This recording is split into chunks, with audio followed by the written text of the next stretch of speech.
Oh hi, my nose is massive. It's back, lads. Do you want the best player on the game? I said, do you want the best player on the game? Bin off Ronaldo, get D-Money, get all the D-Monies. So if you guys want the best place to buy your coins on the internet, then go over to u7buy.com, use code Vizeh at checkout for a cheeky little discount, guys. And yeah, with that said, enjoy the video. Oh, what is up, guys? Vizeh here. Welcome back to another video on my channel. I am back again. I've been away for a few days, enjoying some time with some good friends, as right now there's not much to do other than just wait for the brand new FIFA, and I believe in 2 days time the brand new FIFA 21 demo will be released. So I thought I'd do a video about the 8 things that you should not do. I would do 10 things, but I can't think of it because I think that most of it is just common sense, really. So I'm gonna go through some things that I hope you get reminded of to not do, because these are so many easy ways that you guys can save money, can make money, and of course just don't give EA your own money as well. So let's get straight into it, boys. If you guys have enjoyed, smash a like button, subscribe if you're new,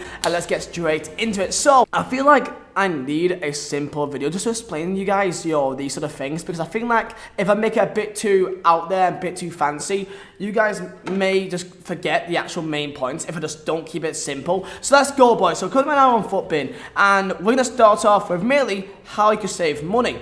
And the number one thing for you guys that when you get into FIFA is, most importantly, do not give EA your money.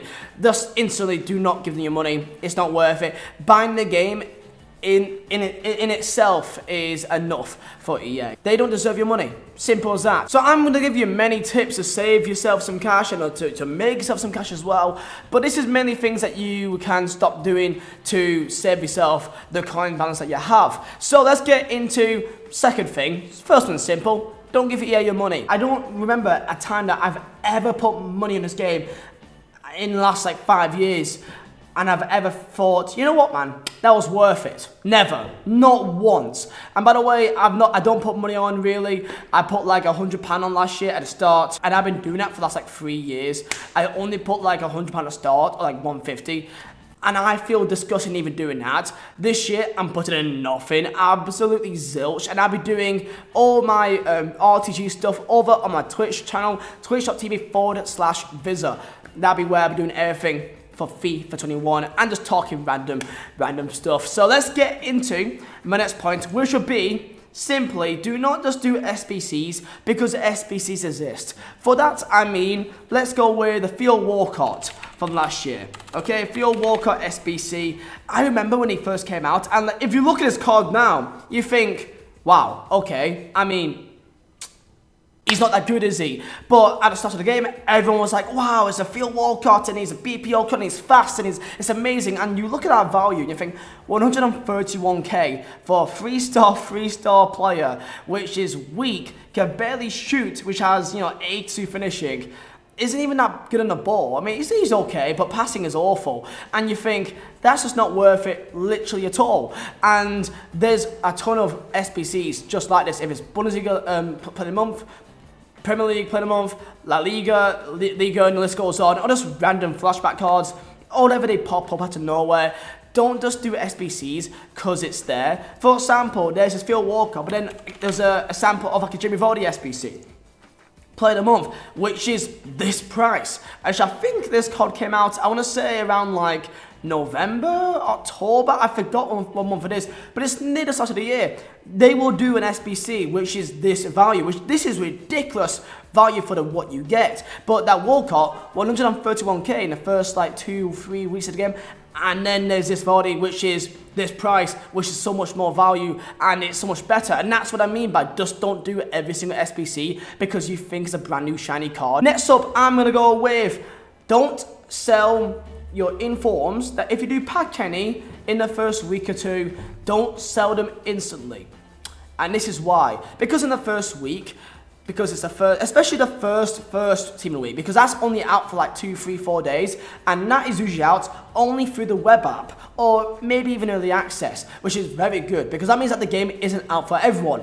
My private sample is going to be a Inform Malin from last season. Yes, this Inform Malin, he was out in Team of the Week 1, and this was actually out before it even got released, and this is what I mean. Let's have a look here, yeah?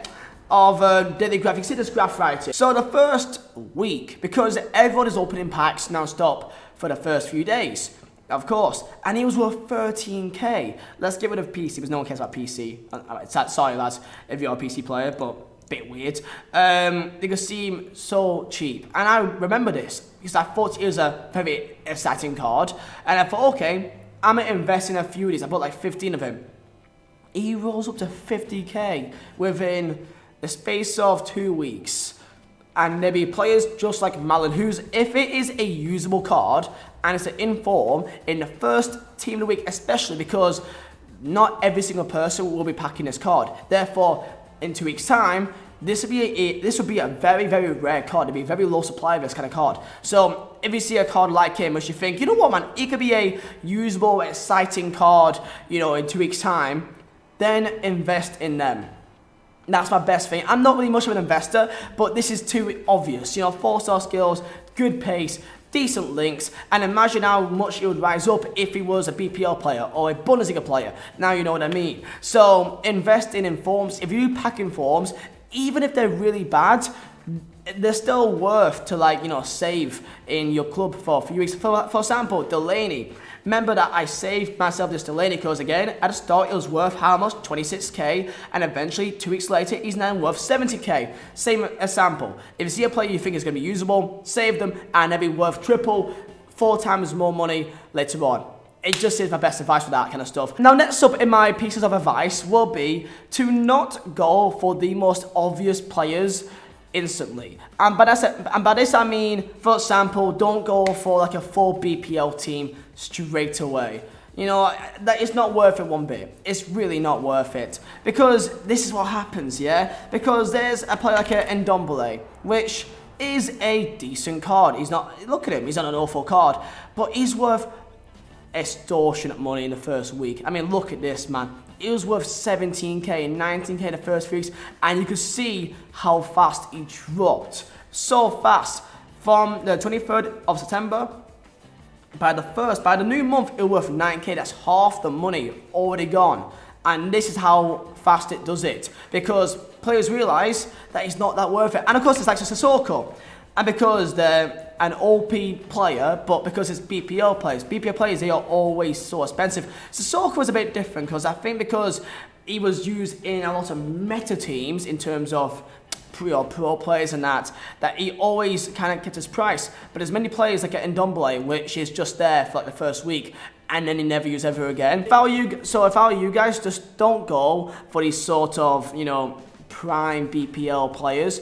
I would say make, you know, like a non-rare French team, including some players from, you know, La Liga or, you know, Serie A, and I think that'd be a lot better than BPL. But you can go for a full Liga NOS team or, you know, Eredivisie team, and you still get some nice players in that squad. Try and go for like a bit of an out there team, you know, try and use some different players. Experiment, like don't go with the crowd. Try and make some fun teams that you probably would never use ever again. Go for a full Super League team if you want to. Try something different, basically. That's what I'm trying to say here, because you will in fact save yourself more money because they won't be, you know, supply and demanded as much. One thing that I see people do, which I kind of get annoyed by, is drafts, and that is don't bother going for a foot draft if you don't win that often. I just see friends of mine who's not even that good at FIFA, they just do drafts because they get bored. And then next thing you know, they waste 15,000 coins because they got bored. And just don't bother. Unless if you're, you know, a decent player, like an elite player, gold 1 player at minimum. If you are not that confident, don't bother. You're just wasting your money. And even if you win, you're still not guaranteed to get anything back. So if you aren't like a, you know, very good player, don't bother, because it's really not worth it in the end, unless you get extremely lucky. My next tip for you guys will be, if you go on a bad run of games, do not sell your team instantly. Don't just go, oh, screw this, and just, you know, just basically rage sell your entire team, because then you start selling players who you may have just bought an hour or two ago, and they, like, you would just be losing your tats on them. Because guess what? It's EA tats.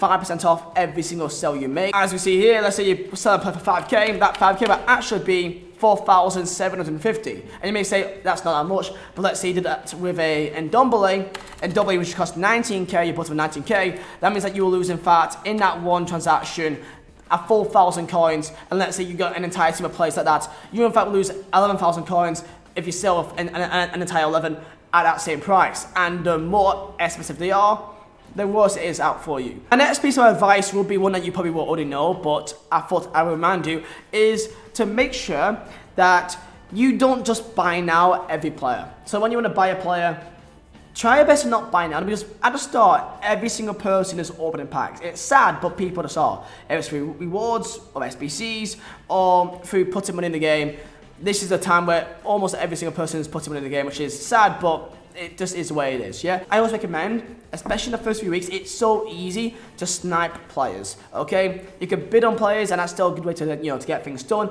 but I find it to be a bit slow, so, you can be there for like 5 minutes, and you're not guaranteeing a player. I don't enjoy it that much. But sniping players is so much easier, and you can snipe players.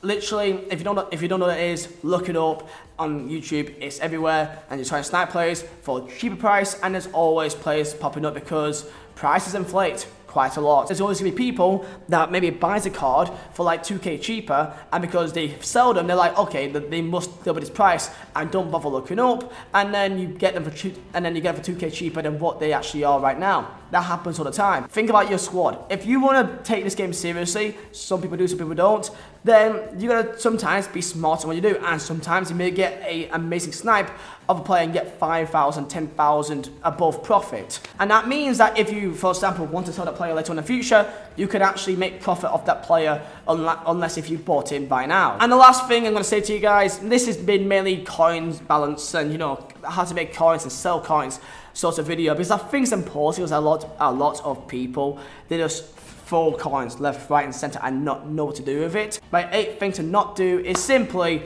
do not quick sell players or consumables, because at the start they are always worth something. If it's an SBC, or because someone's making a brand new an entire Newcastle team and they want Cardolo. Like if you open a pack for rewards, SBC, sell every single player in that pack, because there's always players that's worth something for some reason. And especially consumables like chem styles and all that good stuff, just sell them, because they will sell eventually. Even if it doesn't sell instantly, it will sell eventually, and these are just ways that you can just make a bit more money. Let's say you're all in a pack and you get like, Silic. It's like a dead, non-rare gold player. You think, oh, well, he's pointless. He's like, oh, what's the point in having him? The thing is, though, is that someone will buy him. You may think, oh, yeah, I mean, he's not that good. Just sell him. He'll be worth like 300 coins, quick sell. Someone will probably buy him for about 450 or 500. And you may think that doesn't mean much, but it all builds up in the end. And let's say that's the same thing for each card. When you actually quick sell, you get 900 coins back. You can actually get 1.5k back. And that's 600 coins to go towards a new player in the team. And it all works up in the end if you do that every single pack. There you go, boys. That is a simple video for you guys about things to not do. And hopefully this did help you out. This is just a simple video, man, because I think that having a simple video will maybe just make it a bit more simple to understand. Demo should be out in 2 days' time. And when that's out, double uploads every day. I'm so ready to just get on some sort of grind here, because it feels like I've been doing nothing for like 2 months, just kind of chilling and just doing whatever, and I want to get onto a grind, man. So thank you all for watching. My name is Vizeh. I'll see you next time.